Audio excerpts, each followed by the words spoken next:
అలానే ఎంసీఎస్ రావు, చెవిరెడ్డి భాస్కర్ రెడ్డి అలాగే వెంకటేష్ నాయుడు ఇద్దరి పోలీస్ కస్టడీ ముగిసింది, నిన్నటితోటి ముగిసింది. అయితే ఈ 3 రోజుల కస్టడీలో ఆయన సహకరించారా అని అంటే సహకరించలేదు అని చెప్పి ఆంధ్రప్రదేశ్ పోలీసులు చెప్తూ ఉన్నారు. ఆ పోలీసులు చెప్పిన దాన్ని పోలీసు వర్గాల నుంచి అందుతున్న సమాచారం మేరకు మొత్తం మీడియాలో చెవిరెడ్డి భాస్కర్ రెడ్డి గారు జైల్లో ఎలా వ్యవహరించారు, జైలు బయట విచారణ సందర్భంగా ఎలా వ్యవహరించారు అనే దాని మీద రకరకాలుగా చర్చ జరుగుతుంది. జైల్లో ఉండేటువంటి జైలు సిబ్బందినే ఈయన బెదిరించాడు అనేది ఒక పెద్ద అభియోగం ఈయన మీద. ఎందుకు బెదిరించాడు అని అంటే, మా మామ ఉన్నాడు, మా మామతో చెప్తాను, మీరు ఎక్స్ట్రా చేయొద్దు, ఓవర్ యాక్షన్ చేయొద్దు అని చెప్పేసి జైలు సిబ్బందిని అన్నారు అనేది వైరల్ అవుతున్నటువంటి న్యూస్. ఈయన మామ ఎవరో మరి తెలియదు, నాకైతే తెలీదు. చెవిరెడ్డి మామ అంటే ఎవరు? చెవిరెడ్డి మామ ఆయన జైలు శాఖ మీద ఉన్నతాధికారి అని అంటున్నారు, జైలు శాఖ ఉన్నతాధికారి. ఈయన పేరు చెప్పి జైలు శాఖ ఈ ఉన్నతాధికారి పేరు చెప్పి వీళ్ళ మావంట ఈయన అక్కడ ఉండేటువంటి సిబ్బందిని బెదిరిస్తున్నారు అనేది ఒక న్యూస్ వచ్చింది. దాంతో ఈ మామ వచ్చేసి ఈయన దగ్గరికి వచ్చేసి డైరెక్ట్గా జైలు దగ్గరికి వచ్చేసి, బాబు మీ మామ అయినంత మాత్రాన నిబంధనలు ప్రకారం నడుచుకోవాలి, నువ్వు ఇక్కడ ఓవర్ యాక్షన్ చేస్తున్నావు అని చెప్పి జైలు సిబ్బంది చెప్పారు, కాబట్టి మనది ఏదైనా మామ సంబంధాలు అల్లుడి సంబంధాలు ఉంటే లేదా మిత్రత్వం ఉంటే బయట చూసుకుందాం, కానీ ఈ కేసుకు ముడిపెట్టద్దు అని చెప్పి చెప్పారట. ఎందుకు చెప్పారు, ఇంత సీరియస్ ఎందుకు అయింది అని అంటే, ఈయన జైల్లోని కిచెన్కి వెళ్ళారట. కిచెన్కి వెళ్ళి ఏం వండుతున్నారు, ఇవాళ ఏం చేస్తున్నారు, మీరు ఎంత వండుతున్నారు, ఇవన్నీ అక్కడికి అడిగారట. ఏది డైరెక్ట్గా కిచెన్లోకి వెళ్ళి. ఆయనకి మూడేందంటే బ్యారెక్ ఉంటుంది, ఈ బ్యారెక్లోకి వెళ్ళకుండా ఆ బ్యారెక్ ముందు అటు ఇటు ఈయన తిరుగుతున్నారంట. బ్యారెక్లోకి వెళ్ళముంటే బెదిరిస్తున్నారట అక్కడ సిబ్బందిని. ఇది హాట్ న్యూస్ సోషల్ మీడియాలో ఇప్పుడు చెవిరెడ్డి భాస్కర్ రెడ్డి గారి మీద. ఇంకోటి ఏంటంటే, ఈయన్ని పోలీసులు జైలు నుంచి పోలీసులు తీసుకురావాలి కస్టడీకి.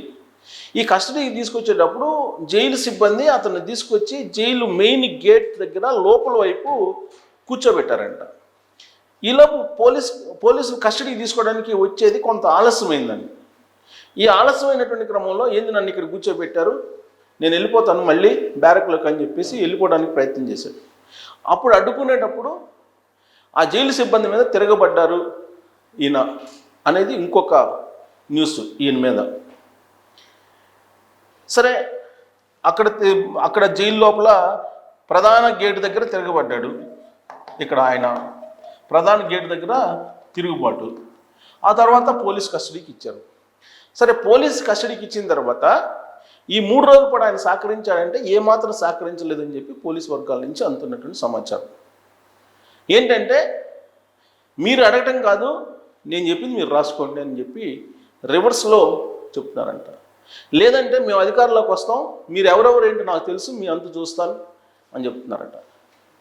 ఏ రోజు మద్యం కూడా ముట్టనటువంటి తన మీద కుట్రపూర్తిగా ఈ కేసు మీరు ఎలా పెడతారు, మీ అంతు చూస్తాను అని చెప్పి ఆయన తిరగబడ్డారు అని చెప్పి పోలీసు వర్గాల నుంచి అందుతున్నటువంటి సమాచారం. ఏది విచారణ సందర్భంగా ఇక ఈ అంశాల మీద, ఈ మొత్తం ఈ 5 అంశాల మీద పోలీసులు ఇప్పుడు కోర్టుకు తెలియజేయబోతున్నారు. ఈ అంశాలు ఇలా జరిగింది, జైల్లో ఇలా జరిగింది, జైలులో నుంచి కస్టడీలోకి తీసుకొచ్చిన తర్వాత ఈయన సహకరించలేదు, కాబట్టి ఈయన ప్రవర్తన సరిగ్గా లేదు, ఈయన విచారణాధికారులని జైల్లో ఉండే అధికారులని బెదిరిస్తున్నారు అనేటువంటి నివేదికను తయారు చేసి కోర్టుకి సబ్మిట్ చేయడానికి ఈ ఆంధ్రప్రదేశ్ ఏసీబీ ఆంధ్రప్రదేశ్ ఏసీబీ పోలీసులు సిద్ధమయ్యారు అని తెలుస్తుంది. ఇక విచారణ సందర్భంగా ఈయనకు సంబంధించినటువంటి కార్లు తర్వాత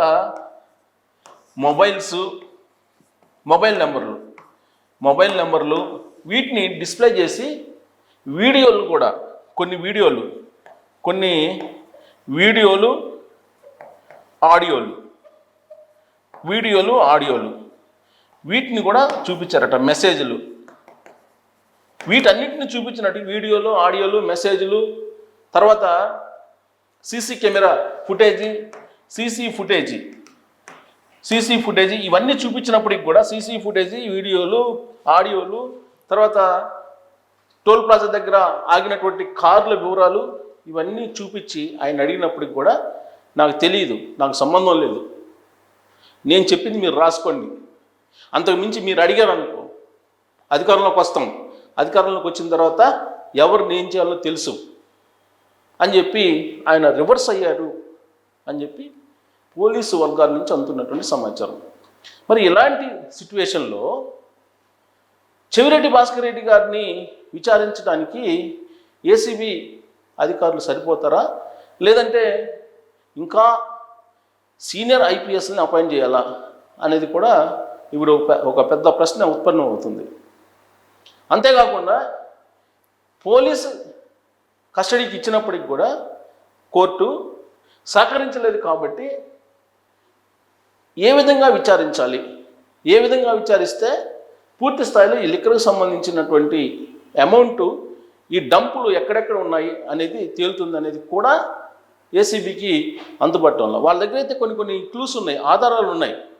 ఈ ఆధారాలను బేస్ చేసుకొని విచారణ అయితే చేశారు, వాంగ్మూలం అయితే తీసుకునే ప్రయత్నం చేశారు.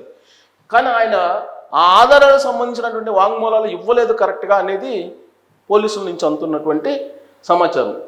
ఇలాంటి పరిస్థితుల్లో మరి లిక్కర్ కేసు ఇప్పుడు ఫైనల్ అయ్యే అవకాశం ఉందా?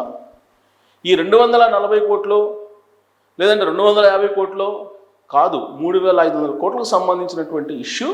దాంట్లో ఎన్నికలకు ముందు హైదరాబాద్ నుంచి తాడేపల్లి నుంచి ఒంగోలు, తిరుపతి ఇక్కడికి తరలించారు. ఎన్నికలకు షెడ్యూల్కు ముందే కొన్ని ప్రాంతాల్లో కొన్ని డంప్స్ను ఏర్పాటు చేశారు.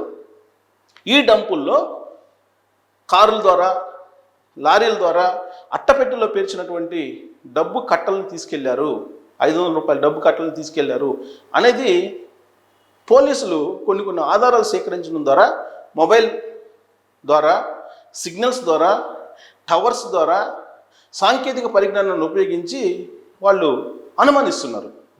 దానికి తగిన విధంగా ఈయన దగ్గర నుంచి సమాధానం రాకపోగా ధిక్కార ధోరణి వినిపించింది అనేది పోలీసు వర్గాలు బహుశా లీక్ చేశాయా, లేదంటే ఎవరికన్నా వాళ్ళు షేర్ చేసుకుంటే న్యూస్ బయటకు వచ్చిందా అనేది తెలియదు. కానీ సోషల్ మీడియాలో వైరల్ అవుతున్నటువంటి న్యూస్ ఇది.